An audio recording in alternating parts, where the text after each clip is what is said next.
अस्सलामुअलैकुम dear students, उम्मीद करता हूँ आप सब दोस्त खैरियत से होंगे, ठीक ठाक होंगे। डियर स्टूडेंट्स, आज की इस वीडियो में हम BSN 6 सेमेस्टर के सब्जेक्ट बायोस्टैटिस्टिक्स के यूनिट नंबर 6 जो कि हमारे साथ एस्टिमेशन ऑफ पॉपुलेशन मीन है, इसको आज हम डिस्कस करेंगे और इसको समझने की कोशिश करेंगे। डियर स्टूडेंट, यूनिट को स्टार्ट करने से पहले आप दोस्तों के साथ एग्ज़ामिनेशन के हवाले से कुछ इम्पोर्टेंट बात जो है वो शेयर करना चाहता हूँ, और वो ये है कि आपका जो बायोस्टैटिस्टिक का पेपर होगा तो इसमें जो ज़्यादातर MCQs होंगे तो वो थ्योरी बेस्ड MCQs होंगे। ठीक है, मतलब ये है कि आपके जो जितने भी MCQs आएंगे बायोस्टैटिस्टिक्स में तो वो थ्योरी बेस होंगे और उसमें बहुत ही कम चांसेस है कि न्यूमेरिकल टाइप MCQs आए। ठीक है, और अगर न्यूमेरिकल टाइप MCQs आएंगे भी तो वो ज़्यादातर जो है यूनिट नंबर 3 या यूनिट नंबर 4 या यूनिट नंबर 2 से आएंगे। ठीक है, जो कि सिंपल न्यूमेरिकल्स MCQs होंगे जो कि आप विदाउट कैलकुलेटर भी उसको सॉल्व कर सकते हैं। इसके अलावा जो नॉर्मल डिस्ट्रीब्यूशन कर्व है, ठीक है, इससे एक दो MCQs आ सकते हैं जिसमें आप जो है जी स्कोर के ज़रिए जो वैल्यूज़ होते हैं उसको आप मालूम करेंगे और उन वैल्यूज़ के बारे में आपसे मोस्टली जो है MCQs में जो है वो पूछेंगे। ठीक है, इसके अलावा जो काई स्क्वायर फार्मूला है, ठीक है, काई स्क्वायर का जो यूनिट है उससे जो है 2-3 या 1 MCQs आने के चांसेस है। सो उससे MCQs आएंगे। इसके अलावा जो हमारे साथ नल हाइपोथेसिस और अल्टरनेटिव हाइपोथेसिस है, ठीक है, उससे 2-3 MCQs में भी आ जाए, ठीक है, या 1 MCQs आ जाए। ठीक है, बाकी जो है जितने भी MCQs होंगे तो वो थ्योरी बेस्ड MCQs होंगे और थ्योरी बेस्ड MCQs जो है वो सारे यूनिट से आ सकते हैं। ठीक है, लेकिन जो ज़्यादातर चांसेस है थ्योरी बेस्ड MCQs के तो वो यूनिट 1 से लेकर यूनिट 5 तक, और फिर इसी तरह से हमारे साथ जो नल हाइपोथेसिस और अल्टरनेटिव हाइपोथेसिस है, ठीक है, इससे जो है थ्योरी बेस्ड MCQs के ज़्यादा चांसेस है, ठीक है, आएंगे। इसके अलावा हमारे साथ जो स्पेसिफिसिटी एंड जो सेंसिटिविटी है इससे जो है MCQs 2-3 आ सकते हैं। ठीक है, तो इन सारे टॉपिक्स को जो है लाजमी जो है आप 2-3 नज़र जो है देख ले और इस पर जो है अपने कंसेप्ट को क्लियर कर ले। ठीक है, इससे MCQs आएंगे और बाकी जितने भी इम्पोर्टेंट है वो मैं आपके साथ जो है टाइम के साथ साथ शेयर करता रहूँगा। ठीक है, सो यूनिट को अब स्टार्ट करते हैं एस्टिमेशन से। एस्टिमेशन किसे कहते हैं? एस्टिमेशन की अगर लफ्ज़ी मानी को हम देखें तो एस्टिमेशन से मुराद राय देना, किसी चीज़ के साथ किसी चीज़ को मवाजना या किसी चीज़ का अंदाज़ा लगाना, तो इसको हम क्या कहते हैं? इसको हम एस्टिमेशन कहते हैं। ठीक है, इसी तरह से हमारे साथ जो एस्टिमेशन की डिफिनीशन है वो भी आप दोस्तों को जो है दिखाई दे रहा होगा, दिया गया है। ठीक है, कहते हैं कि a judgement of the qualities of something और somebody is called estimation. आप किसी चीज़ की क्वालिटी को जब जज करते हैं, ठीक है, या किसी बंदे को जो है आप जब जज करते हैं मुख्तलिफ़ क्वालिटीज़ के बेसिस पर, ठीक है, तो इसको क्या कहते हैं? इसको एस्टिमेशन कहते हैं। इसके अलावा an opinion on the nature, character और quality of something is called estimation. किसी चीज़ की क्वालिटी, किसी चीज़ के करेक्टर या नेचर के बारे में आपका जो ओपिनियन होता है, ठीक है, आपका जो राय होता है या आपका जो ख्याल होता है, तो इसको हम क्या कहते हैं? इसको हम एस्टिमेशन कहते हैं। सिंपल अल्फाज में एस्टिमेशन से मुराद अंदाज़ा लगाना। ठीक है, एस्टिमेशन मीन अंदाज़ा लगाना। ठीक है, in both estimation and hypothesis testing, we may deal with the characteristics of population or with the differences in two population characteristics. ठीक है, डियर स्टूडेंट्स, यहाँ पर जो है दो वर्ड्स यूज़ हुआ है, एक हमारे साथ एस्टिमेशन है और दूसरा हमारे साथ हाइपोथेसिस टेस्टिंग है। हाइपोथेसिस टेस्टिंग क्या है इसको हम आगे यूनिट में डिस्कस करने वाले हैं, यूनिट नंबर 7 में। ठीक है, डिटेल के साथ। सो कहते हैं कि एस्टिमेशन और हाइपोथेसिस टेस्टिंग दोनों में हम एक ही काम करते हैं, और वो काम ये है कि हम इन दोनों के ज़रिए क्या करते हैं, पॉपुलेशन के जो करैक्टरिस्टिक्स है उसको हम क्या करते हैं, उसको हम मेजर करते हैं। ठीक है, अब पॉपुलेशन के करैक्टरिस्टिक्स में हमारे साथ बहुत सारी चीज़ें आ जाती है। मिसाल के तौर पर पॉपुलेशन की एक करैक्टरिस्टिक्स ये भी है कि मैं फॉर एग्ज़ाम्पल मैं चाहता हूँ कि मेरे साथ एक पॉपुलेशन है। ठीक है, मिसाल के तौर पर पेशावर जो है ये एक पॉपुलेशन हो गई, और अब मैं कहता हूँ कि इस पॉपुलेशन में जो है हमारे साथ कितने लोग जो है मौजूद है। तो लोगों की जो तादाद है ये हमारे साथ एक करैक्टरिस्टिक हो गई। ठीक है, फिर मैं कहता हूँ कि ये जितने लोग मौजूद हैं हमारे साथ, मिसाल के तौर पर 100 लोग जो है हमारे साथ पेशावर में मौजूद है। अब मैं कहता हूँ कि इस 100 बंदों में हमारे साथ सफ़ेद कलर के कितने लोग मौजूद है। ठीक है, वाइट कलर में हमारे साथ कितने लोग मौजूद है। तो मिसाल के तौर पर मैं कहता हूँ कि वाइट कलर के जो लोग हैं उनकी तादाद हमारे साथ 50 है। तो अब ये वाइट कलर क्या है, ये हमारे साथ दूसरी करैक्टरिस्टिक हो गई पॉपुलेशन की। ठीक है, तो करैक्टरिस्टिक से मुराद जो मैंने आपको समझा दिया, इसको हम क्या कहते हैं, इसको हम पॉपुलेशन के करैक्टरिस्टिक्स कहते हैं। ठीक है, तो उम्मीद करता हूँ इसकी समझ आप दोस्तों को आ गई होगी कि एस्टिमेशन और हाइपोथेसिस टेस्टिंग दोनों का एक ही मकसद होता है, और वो ये होता है कि हम इसके ज़रिए पॉपुलेशन के जितने भी करैक्टरिस्टिक्स होते हैं उसको मेजर करते हैं, या दो पॉपुलेशन के जो करैक्टरिस्टिक्स होते हैं उनके दरमियान जो डिफरेंसेस होती है तो उसको हम क्या करते हैं, उसको हम मेजर करते हैं। There are many type of estimation, some of them are mention. हमारे साथ एस्टिमेशन के बहुत सारे अकसाम हैं जिसमें हमारे साथ कुछ जो है वो यहाँ पर मेंशन किए गए हैं। ठीक है, सो टाइप ऑफ एस्टिमेटर, पहले नंबर पर हमारे साथ आता है पॉइंट एस्टिमेशन। पॉइंट एस्टिमेशन किसे कहते हैं, बहुत ही आसान कंसेप्ट है डियर स्टूडेंट्स, इसको आप ज़रा से गौर से सुनिए। ठीक है, कहते हैं कि point estimation of population mean mu is the sample mean x bar calculated from the random sample of population। मिसाल के तौर पर मैं कहता हूँ कि मेरे साथ एक पॉपुलेशन है, जैसे कि अभी मैंने एक एग्ज़ाम्पल दिया था। मिसाल के तौर पर मैं कहता हूँ कि पेशावर जो है ये एक पॉपुलेशन के तौर पर मैं इसको लेता हूँ। ठीक है, पेशावर को, ठीक है, इसको मैं पॉपुलेशन के तौर पर लेता हूँ। यहाँ पर मैंने पेशावर पी से रिप्रेजेंट करना हूँ। अब इस पेशावर पॉपुलेशन में हमारे साथ जो है टोटल जो लोगों की तादाद है वो कितनी है, वो 100 है। ठीक है, 100 है। अब इन 100 लोगों को मैं क्या करता हूँ, इनको मैं इन 100 लोगों से जो है मैं 10 सैंपल बनाना चाहता हूँ। ठीक है, तो 10 सैंपल बनाने के लिए इन 100 लोगों को मैं 10-10 लोगों में डिवाइड करके या 10-10 लोगों में इनको तकसीम करके इनका अलग अलग ग्रुप बनाऊंगा। ठीक है, तो इसी तरह से मेरे साथ जो है 10 डिफरेंट ग्रुप्स आ जाएंगे। ठीक है, जो कि 10 लोगों पर मुश्तमिल होंगे। ठीक है, सो अब मेरे साथ जो 10 मुख्तलिफ सैम्पल ग्रुप आए हुए हैं, तो अब इन सैम्पल ग्रुप का मैं क्या करता हूँ, इस पर मैं एक्सपेरिमेंट करता हूँ। ठीक है, इन सारे 10 सैम्पल पर मैं एक्सपेरिमेंट करता हूँ, और एक्सपेरिमेंट के बाद इसका जो रिज़ल्ट मेरे पास आएगा, ठीक है, तो इन सारे सैम्पल के रिज़ल्ट को मैं क्या करता हूँ, इसको मैं ऐड करके इससे एवरेज निकालता हूँ। ठीक है, तो जो एवरेज हमारे साथ आएगा तो उस एवरेज को हम क्या कहेंगे, उस एवरेज को हम सैम्पल मीन कहेंगे। ठीक है, तो ये सैम्पल मीन जो है ये किसको रिप्रेजेंट करता है, ये असल में पॉपुलेशन का जो एवरेज होता है उसको रिप्रेजेंट करता है। ठीक है, तो इसको हम क्या कहते हैं, इसको हम पॉइंट एस्टिमेशन कहते हैं। अब सिंपल अल्फाज में पॉइंट एस्टिमेशन ये हमारे साथ वो एस्टिमेशन होती है जिसको हमने पॉपुलेशन के जो रैंडम सैंपल हमने लिए हुए होते हैं, तो रैंडम सैंपल से हमने जो सैंपल मीन को कैलकुलेट किया हुआ होता है, तो उस कैलकुलेटेड सैंपल मीन को हम क्या कहते हैं, पॉइंट एस्टिमेशन कहते हैं। ठीक है, बहुत ही आसान है, मुश्किल की इसमें कोई बात नहीं है। ठीक है, इसके बाद हम आ जाते हैं इंटरवल एस्टिमेटर की तरफ। इंटरवल एस्टिमेटर किसे कहते हैं, it specifies a range of values of the parameter and our confidence that the parameter values is in that range is called interval estimator.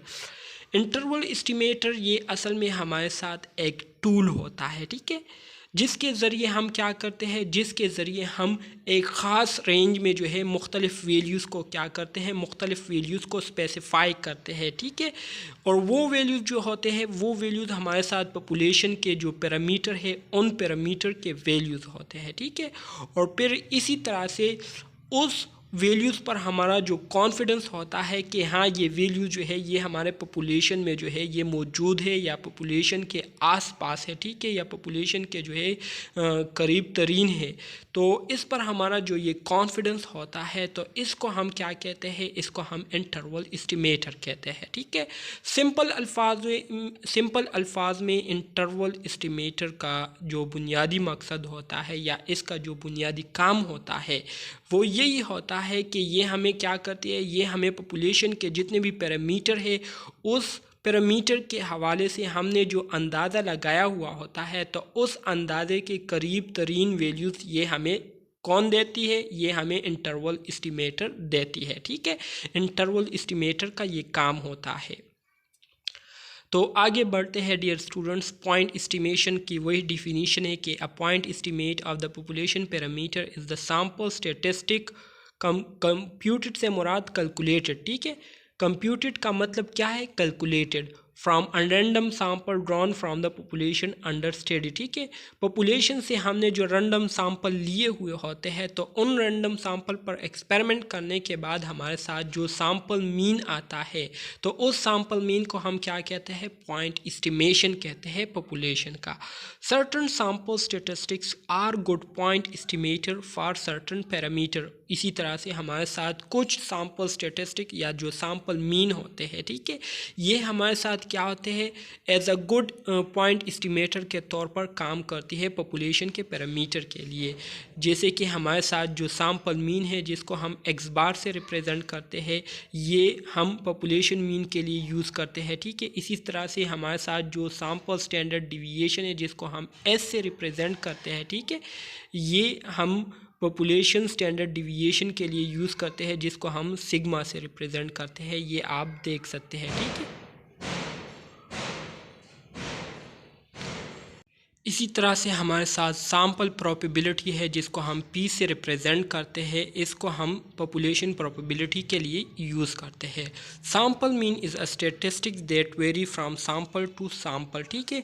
और इसी तरह से आपको इस बारे में भी पता होगा कि हमारे साथ जो पॉपुलेशन से हमने रैंडम सैंपल लिए होते हैं तो हर सैंपल का जो रिज़ल्ट होता है तो वो रिज़ल्ट हमारे साथ दूसरे सैंपल से मुख्तलिफ होता है, बावजूद इसके कि उन सारे सैंपल को हमने एक ही पॉपुलेशन से क्या किया होता है, कलेक्ट किया होता है, लेकिन फिर भी उसका जो रिज़ल्ट होता है डिफरेंट सैंपल के वो हमारे साथ एक दूसरे से मुख्तलिफ होते हैं, ठीक है।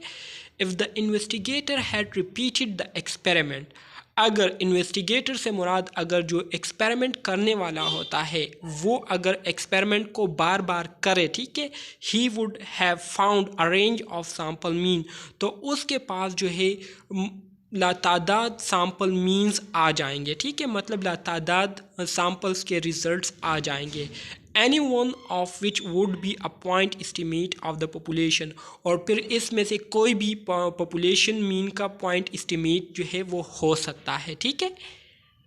A point estimate is a single number, और इसी तरह से जो पॉइंट एस्टिमेट है ये असल में हमारे साथ एक सिंगल नंबर पर मुश्तमिल होता है। MCQs के हवाले से इम्पोर्टेंट है। How much uncertainty is associated with a point estimate of a population parameter.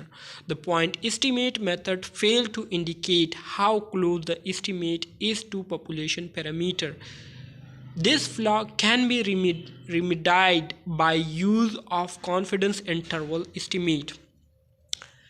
Dear students, हम तो अभी तक पॉइंट एस्टिमेटर के बारे में बात कर रहे थे और पॉइंट एस्टिमेटर के फंक्शंस को डिस्क्राइब कर रहे थे, लेकिन जो पॉइंट एस्टिमेटर है ये हमें जो है एक आंसर देने में नाकाम हुआ है, और वो आंसर ये है कि पॉइंट एस्टिमेट मेथड जो है ये हमें ये नहीं बताती कि हमारे पास जो नंबर आया हुआ होता है पॉइंट एस्टिमेटर के ज़रिए, तो वो नंबर कितना हमारे साथ पॉपुलेशन पैरामीटर के करीब होता है, पॉपुलेशन पैरामीटर के क्लोज होता है, ठीक है।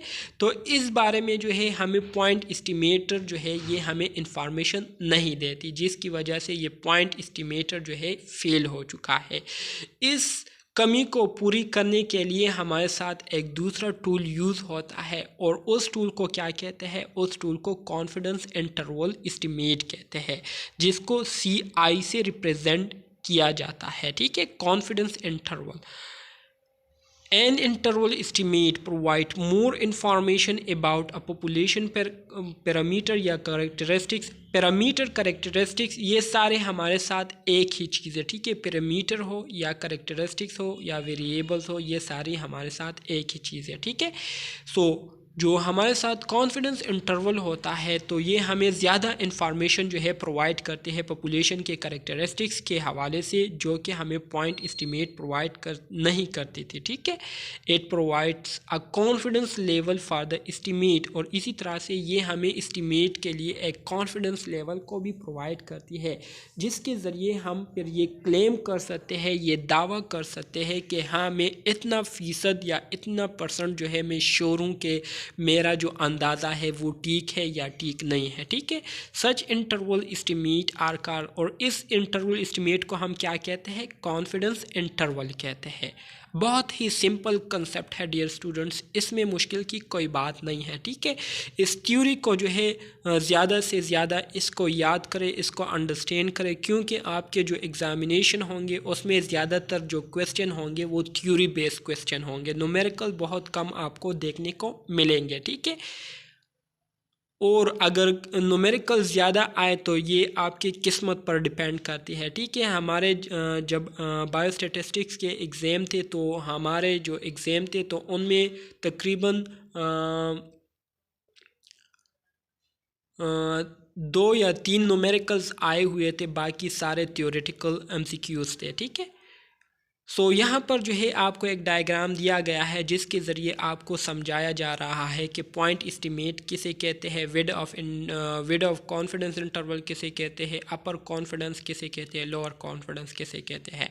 तो पॉइंट एस्टिमेट जो है यूजुअली हम इसको सेंटर में रिप्रेजेंट करते हैं, ठीक है। इसी तरह से हमारे साथ जो आप राइट साइड पर जो एंड देख रहे हैं, ठीक है, इसको क्या कहते हैं, इसको अपर कॉन्फिडेंस इंटरवल कहते हैं, और इसको हम पॉजिटिव साइन से रिप्रेजेंट करते हैं, प्लस साइन से रिप्रेजेंट करते हैं। इसी तरह से जो लेफ़्ट साइड पर हमारे साथ एंड है, इसको क्या कहते हैं, इसको लोअर कॉन्फिडेंस लिमिट या लोअर कॉन्फिडेंस इंटरवल कहते हैं, और इसको हम माइनस के साइन से रिप्रेजेंट करते हैं, ठीक है डियर स्टूडेंट, माइनस के साइन से। इसी तरह से हमारे साथ जो पॉजिटिव साइन से लेकर नेगेटिव साइन तक का जो एरिया होता है, तो इस एरिया को हम क्या कहते हैं, इस एरिया को हम विड ऑफ कॉन्फिडेंस इंटरवल कहते हैं, ठीक है। MCQs के हवाले से ये बहुत ज़्यादा इम्पोर्टेंट है। MCQs में आ सकता है कि the area from lower confidence limit to upper confidence limit represent which part of confidence interval, ठीक है। तो इसको कहते हैं विड ऑफ कॉन्फिडेंस इंटरवल, ठीक है। इसी तरह से centre point of confidence interval represent which point, ठीक है। तो इसको आप पॉइंट एस्टिमेट कहते हैं, ठीक है। पॉइंट एस्टिमेट जो है ये रिप्रेजेंट करता है सेंटर पॉइंट।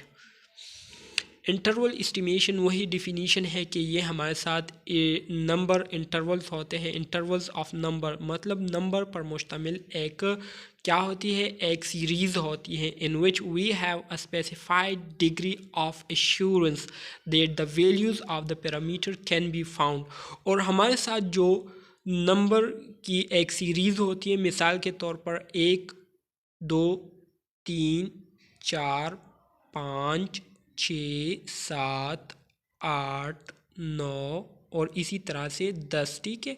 तो ये हमारे साथ नंबर की एक सीरीज़ हो गई, इसको हम क्या कहते हैं, इसको हम इंटरवल कहते हैं। या इसी तरह से 1 से लेकर 5 तक, और 5 से लेकर 7 तक, 7 से लेकर 10 तक, तो ये हमारे साथ क्या है, डिफरेंट इंटरवल है। एक 1 से लेकर 5 तक एक इंटरवल हो गया, 5 से लेकर 7 तक दूसरा इंटरवल हो गया, और 7 से लेकर 10 तक ये हमारे साथ तीसरा इंटरवल हो गया। ठीक है, तो इन इंटरवल्स के ज़रिए हम क्या करते हैं, इन इंटरवल्स में हम उन डिजिट्स को देखते हैं, उन पॉइंट्स को देखते हैं जिसको हमने पहले इस्टीमेशन जिसके बारे में हमने पहले अंदाज़ा लगाया हुआ था। ठीक है, तो इन इंटरवल में हम उस नंबर को देखते हैं, अगर वो नंबर या उसके करीब नंबर हमें दिख जाए, ठीक है, इन सीरीज़ में, इन इंटरवल में, तो हमें ये यकीन हो जाता है कि हमारा जो अंदाज़ा था तो वो तकरीबन इतना फ़ीसद जो है वो ठीक है या इतना फ़ीसद जो है वो गलत है। ठीक है,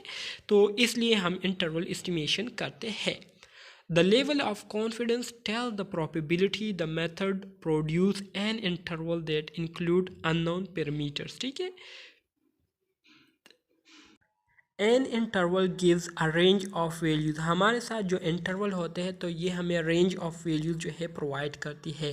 takes into consideration variation in sample statistic from sample to sample. ठीक है, हमारे साथ सैम्पल टू सैम्पल जो रिज़ल्ट होते हैं तो वो मैंने आपको ऑलरेडी कहा है कि डिफरेंट होते हैं।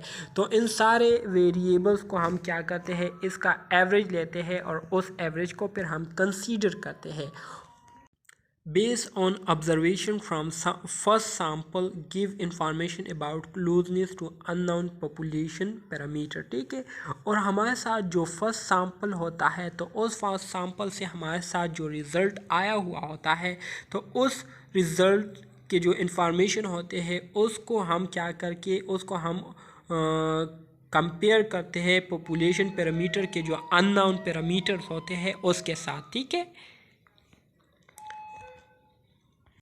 Stated in term of level of confidence, और फिर हमारे साथ जो रिज़ल्ट आता है तो उस रिज़ल्ट को फिर हम लेवल ऑफ कॉन्फिडेंस के टर्म में लिखते हैं, जो कि हमारे साथ कभी भी 100% नहीं होता। ठीक है, इसी तरह से हमारे साथ जो जनरल फार्मूला यूज़ होता है कॉन्फिडेंस इंटरवल के लिए वो हमारे साथ नीचे दिया गया है, जो कि point estimate plus minus critical value multiply by standard error. ठीक है, स्टैंडर्ड एरर हमारे साथ किस चीज़ के बराबर है, स्टैंडर्ड एरर हमारे साथ standard deviation divided by square root sample size के बराबर है। ठीक है, जो कि क्या है, n है। ठीक है, इसके बराबर है। तो ये हमारे साथ स्टैंडर्ड एरर है और ये हमारे साथ क्रिटिकल वैल्यू है। ठीक है, और जो पॉजिटिव नेगेटिव साइन है तो पॉजिटिव नेगेटिव साइन के बारे में मैंने आपको ऑलरेडी बताया कि पॉजिटिव साइन जो है ये हमें अपर कॉन्फिडेंस लिमिट को रिप्रेजेंट करता है और जो नेगेटिव वैल्यू है ये लोअर कॉन्फिडेंस लिमिट को रिप्रेजेंट करता है। Confidence interval for population parameter. Confidence interval ये असल में हमारे साथ एक फार्मूला है दे टेल्स अस, जो कि हमें ये बताती है कि how to use sample data, कि किस तरह से हम सैम्पल डेटा को इस्तेमाल करके calculate an interval, sample data को इस्तेमाल करके किस तरह से हम इंटरवल को कैलकुलेट कर सकते हैं that estimate a population parameter, जो कि हमें पॉपुलेशन के पैरामीटर्स के बारे में क्या दे, एक अंदाज़तन वैल्यू दे। ठीक है, तो इसको हम क्या कहते हैं, इसको हम कॉन्फिडेंस इंटरवल कहते हैं। कॉन्फिडेंस कोफिशिएंट किसे कहते हैं, कॉन्फिडेंस कोफिशिएंट ये असल में हमारे साथ the probability that an interval estimator encloses the population parameter, वो प्रोबेबिलिटी, वो चांसेस कि हमारे साथ जिसमें हमारे साथ जो इंटरवल एस्टिमेटर होता है ये पॉपुलेशन पैरामीटर के करीब तरीन होते हैं, तो या करीब तरीन होने के जो चांसेस होते हैं उसको हम कॉन्फिडेंस कोफिशिएंट कहते हैं। और कॉन्फिडेंस कोफिशिएंट को हम इससे रिप्रेजेंट करते हैं 1 - a से। ठीक है, confidence level is the confidence coefficient express as एक परसेंटेज, और कॉन्फिडेंस लेवल ये असल में हमारे साथ कॉन्फिडेंस कोफिशिएंट होता है जिसको हम परसेंटेज में रिप्रेजेंट करते हैं, जैसे कि ये आप देख सकते हैं। डियर स्टूडेंट्स, अब हम आ जाते हैं एम्पेरिकल रूल्स की तरफ। ठीक है, for data set having a normal bell shape distribution the following properties apply. तो डियर स्टूडेंट्स, अगर आपको याद हो तो हमने यूनिट 4 में जो है एक नॉर्मल कर्व को डिस्कस किया था, जिसमें हमने उसके प्रॉपर्टीज़ को भी काफ़ी डिटेल के साथ जो है वो डिस्कस किए थे। ठीक है, यहाँ पर उसको जो है रिवाइज करेंगे दोबारा से। ठीक है, क्योंकि यहाँ पर उनकी कुछ प्रॉपर्टीज़ को दोबारा यहाँ पर मेंशन किए गए हैं, तो इसलिए उसको दोबारा से रिवाइज करते हैं स्टार्ट से।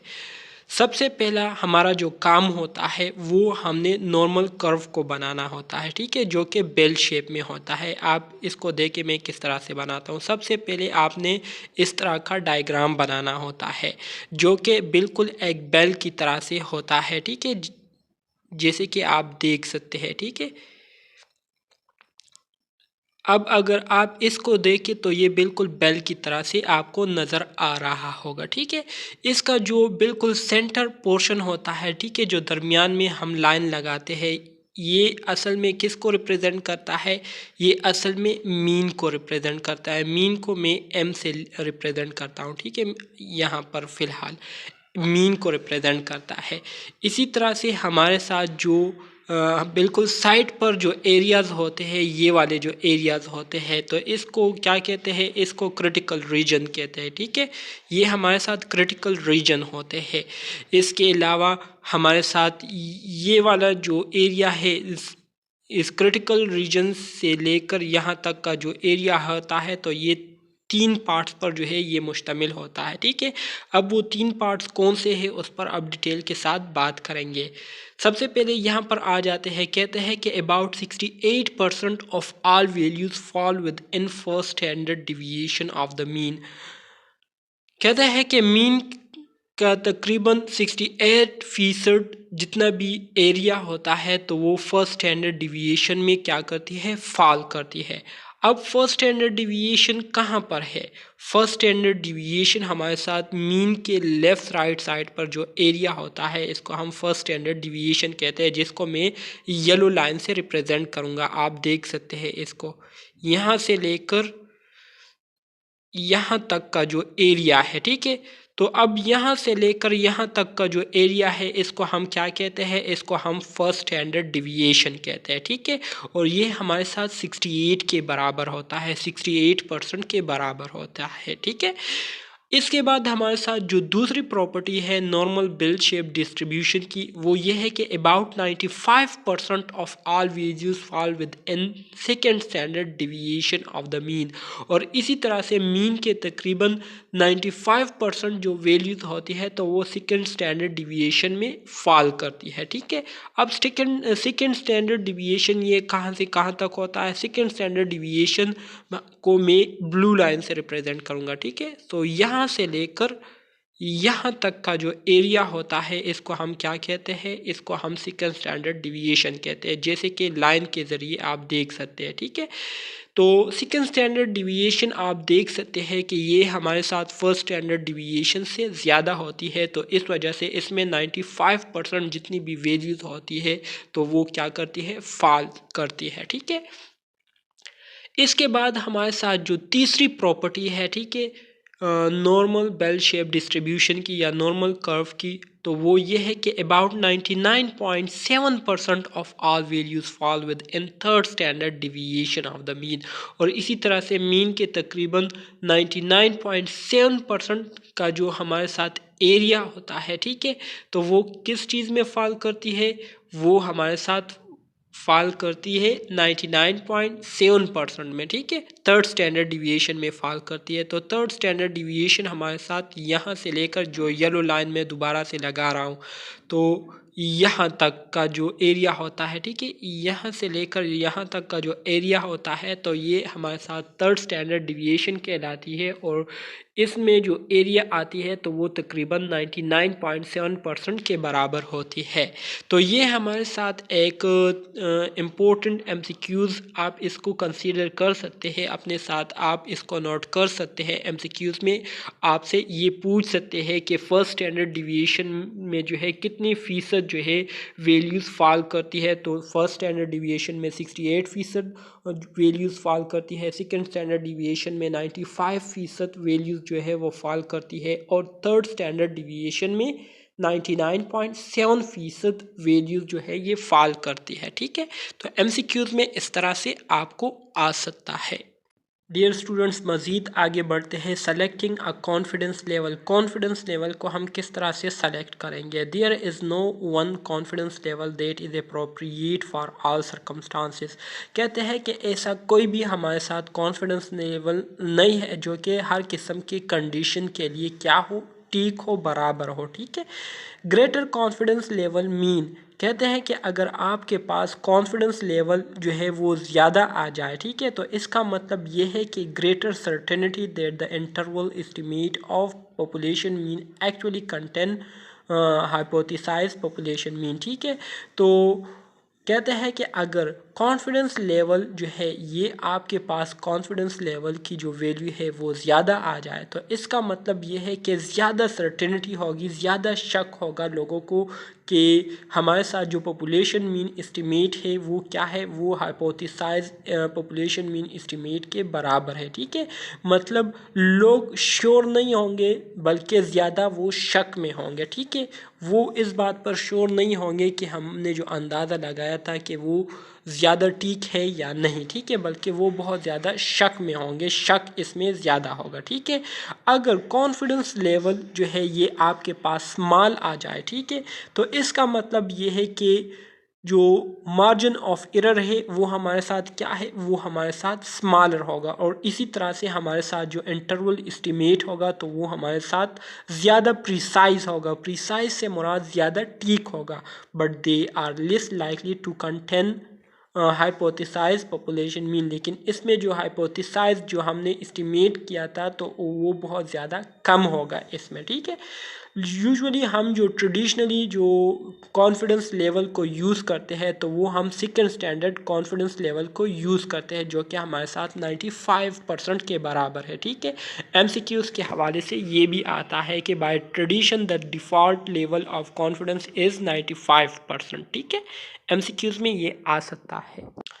Factor affecting interval width. सबसे पहले हम विड ऑफ कॉन्फिडेंस इंटरवल पर बात करते हैं कि विड ऑफ कॉन्फिडेंस इंटरवल किसे कहते हैं। अगर आपका याद हो तो मैंने आपको स्टार्ट में एक डायग्राम समझाया हुआ था जिसमें मैंने आपको कहा था कि इसको हम क्या कहते हैं, विड ऑफ कॉन्फिडेंस इंटरवल कहते हैं। मतलब मैंने आपको एक डायग्राम के बारे में बताया था जो कि कुछ इस तरह से था, मतलब जिसके दोनों साइड पर क्या थे, एरो थे। ठीक है। तो एक हमारे साथ राइट साइड था, एक हमारे साथ लेफ़्ट साइड था। राइट साइड को हम कहते थे अपर कॉन्फिडेंस लिमिट या अपर कॉन्फिडेंस लेवल। ठीक है। जबकि लेफ़्ट साइड को हम ने जो है नाम दिया था लोअर कॉन्फिडेंस लिमिट। ठीक है। राइट साइड को हम पॉजिटिव साइन से रिप्रेजेंट करते थे और लेफ़्ट साइड को हम नेगेटिव साइन से रिप्रेजेंट करते थे। ठीक है। तो अब विड ऑफ कॉन्फिडेंस इंटरवल किसे कहते हैं? विड ऑफ कॉन्फिडेंस इंटरवल से मुराद ये है कि हमारे साथ जो अपर लिमिट या अपर कॉन्फिडेंस लिमिट और लोअर कॉन्फिडेंस लिमिट के दरमियान जो डिफरेंस होता है, ठीक है, अपर कॉन्फिडेंस लिमिट और लोअर कॉन्फिडेंस लिमिट के दरमियान जो डिफरेंस होता है तो उस डिफरेंस को हम क्या कहते हैं, उस डिफरेंस को हम विड ऑफ कॉन्फिडेंस इंटरवल कहते हैं। जैसे कि यहाँ पर आप डिफिनीशन देख सकते हैं, कहते हैं कि the width of any confidence interval is the difference between the upper confidence limit and the lower confidence limit. Upper confidence limit और लोअर कॉन्फिडेंस लिमिट के दरमियान जो डिफरेंस होता है तो उस डिफरेंस को हम क्या कहते हैं, उस डिफरेंस को हम विड ऑफ कॉन्फिडेंस इंटरवल कहते हैं। The width of confidence interval represent the accuracy of estimation. इसी तरह से हमारे साथ जो विड ऑफ कॉन्फिडेंस इंटरवल है इसका जो बुनियादी फंक्शन है वो ये है कि इस विड ऑफ कॉन्फिडेंस इंटरवल जो है इसके ज़रिए हम एस्टिमेशन की जो एक्यूरेसी है उसको हम क्या करते हैं, रिप्रेजेंट करते हैं कि हमने जो अंदाज़ा लगाया था वो ठीक है या नहीं, एक्यूरेट है या नहीं। ठीक है। अब वो कौन से फैक्टर है जो इंटरवल विड है या विड ऑफ कॉन्फिडेंस इंटरवल है उसको इफ़ेक्ट कर सकती है। तो हमारे साथ कुछ फैक्टर्स है जो कि इफ़ेक्ट कर सकती है। Narrow width and high confidence interval are desirable. अगर हम चाहते हैं कि हमारा जो एस्टिमेट है वो ज़्यादा से ज़्यादा प्रिसाइज हो, ज़्यादा से ज़्यादा एक्यूरेट हो और ठीक अंदाज़ा हम लगाएं, तो इसके लिए ज़रूरी है कि हमारा जो विड है, ठीक है, कॉन्फिडेंस इंटरवल का, वो नैरो हो और इसी तरह से जो कॉन्फिडेंस लेवल है वो हाई हो।